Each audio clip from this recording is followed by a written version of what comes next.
Hello, and welcome to NASBA's Executive Chat Series. Today, we're joined by Dustin, NASBA's Vice President for State Board Relations. Welcome, Dan. Hi, Cassandra. Good morning. Dan, tell us a little bit about your educational and professional background. My educational background is rather interesting. I began as an engineering student at an engineering school, found that my interests lied in other areas and ended up in accounting. Got my bachelor's degree in accounting, felt I needed a little bit more background in that area, so I went on to get my master's degree as well. When I returned back to the Albany area, I began working with a regional firm in Albany in the audit area, focusing primarily in the audit of not-for-profits and governmental entities, and also did some technical review for the firm as well, preparing for peer review and things like that. Soon went on to work for the Office of the State Attorney General, where I was the Internal Audit Officer and the Chief Accountant. It was rather interesting work in that area, and that eventually led me to working with the New York State Board for Public Accountancy as the Executive Secretary, and spent about 13 years there. That was very rewarding. Truly worked with a lot of wonderful people over the years.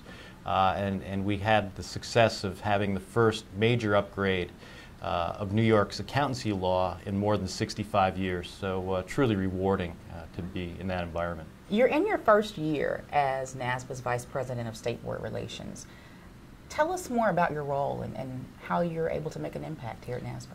Sure. I see my role as an advocate for state boards. I think when Ken became the President and Chief Executive Officer of NASBA, he wanted to have NASBA focus on its member boards, and really the role that we've developed is one to represent the boards here at NASBA, to respond to requests for information or assistance, and that's really been my primary focus, reaching out to boards who have not been as engaged to NASBA over the years, either through committee work or possibly attending conferences, as well as going out and doing outreach to boards. It's been a rather interesting process to go out and visit boards. As an advocate for state boards of accountancy, you're always looking for ways and opportunities to provide support and services to state boards. How have you begun to enhance the relationships between state boards and NASBA? There have been some very positive experiences. I went to a board this summer. They were discussing a newsletter and the fact that they were uncertain at how long it had been since they had issued a newsletter.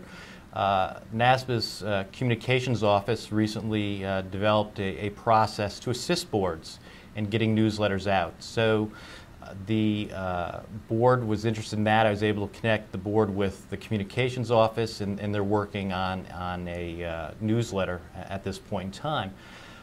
There have been others as well.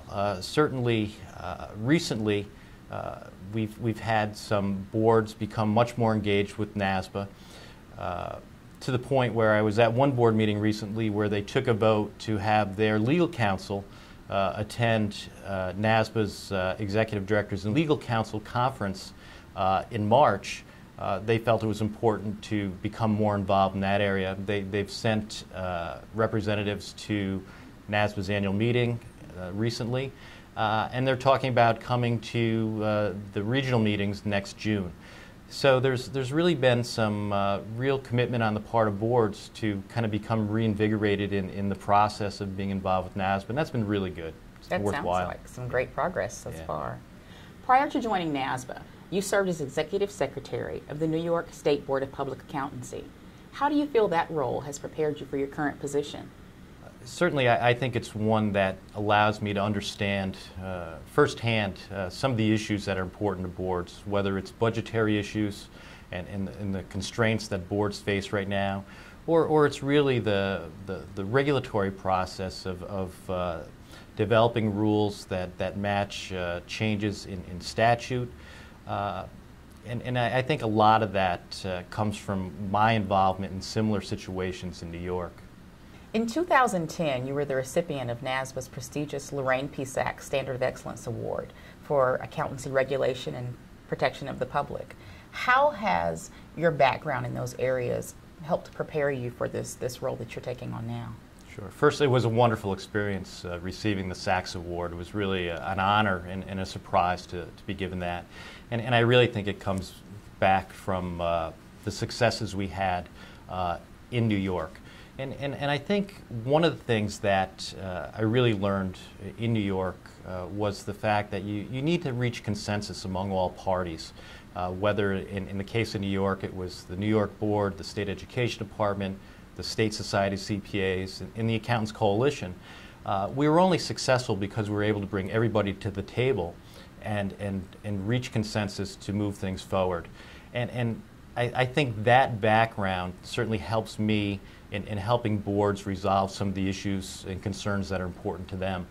Whether it's a matter of the board's relationship with NASBA, or it's the board relationship with their society or the American Institute of CPAs, whatever it is, that background I think serves me well. Dan, how do you think NASBA can be more responsive to addressing the needs of boards of accountancy? I really think NASBA has a unique advantage in that it can provide a coordinated response to boards. One, we have that exposure to things that are going on in individual boards that boards themselves may not have. And it also speaks to NASBA's mission of enhancing the effectiveness and advancing the common interests of boards. And I think that really goes to the heart of what we do. Since you became a CPA in 1988, how do you feel the profession has changed and where do you think it's headed?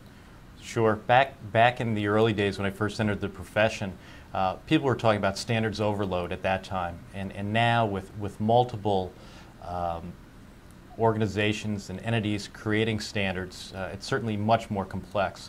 But beyond that, I think really what we have is a situation where we have mobility and the success of interstate mobility today. And I really envision that we're going to be looking at more of a global mobility effort in the coming years, because the world certainly becomes a much smaller place every year. Dan, you recently helped organize and present NASBA's International Forum. Can you share a few highlights from the recent forum? Sure. First, it was a great experience, and there were a lot of wonderful presenters, and it's really not fair to point to a few, but I certainly want to do that.